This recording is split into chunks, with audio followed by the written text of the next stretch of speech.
Hello, we're here with Paolo Vannini, one of the founders of Alta Cucina Society. This is a beautiful evening at Cipriani. Could you tell us about your role here? Sure. We are actually at the second edition of Sensofwine New York. Last year we had the first edition at the Les Min Theater, a huge success. We're expecting even more people tonight. We have more than 50 Italian producers presenting their new wine.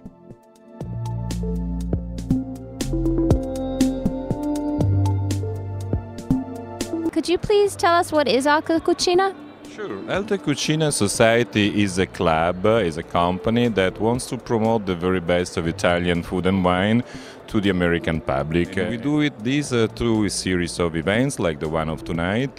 We do it through our website, altacucinasociety.com, that has a strong editorial content where we inform our members about the latest news, about the latest trend of Italian tradition. And recently we also added to our services an e-commerce, Alta Cucina Store, where the members and consumers can appreciate and find some of the most interesting Italian original product. I'm here with Luca Maroni, and we'd love to know what you think about Italian exports this year.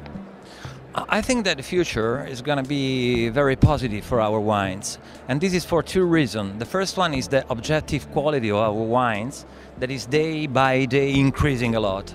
And the second one is that the result of the enological renaissance that took place starting from 1980 is that nowadays the best wine of the producer are the basic one. Could you tell us something about the trends that you're seeing in Italian wine? I know you taste thousands of wines on a yearly basis. Yes, the trend is very good. The quality of the Italian wines never be at this level, and I think that the price is very interesting because nowadays you can buy a very great Italian wines at low price. I'm here with David Lynch, who's the general manager of John Dory and an expert on Italian wine. We're interested to know what you think the trends are in Italian wine here in New York.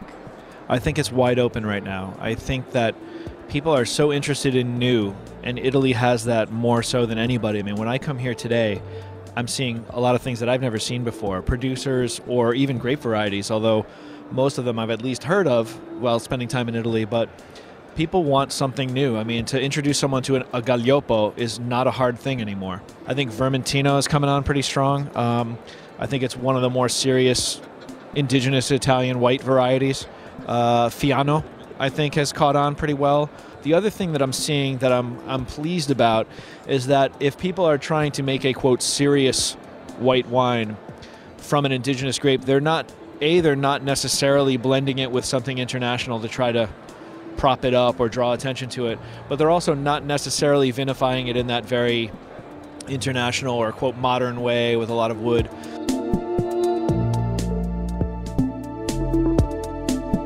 What about other regions? Have you seen a rise in, I don't know, interest in Campania?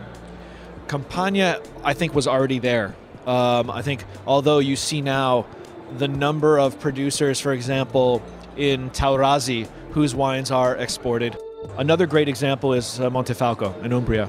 Each year, there'd be a new Sagrantino di Montefalco that was good, new to us, not necessarily new to the world. And I was just over in the Calabria section over here, tasting some terrific stuff. The Italians really have kind of taken over the exploratory realm of Wine Geek, you know, that wants to not just do the same old thing. And the Italians have them because every little region of Italy is its own little wine nation.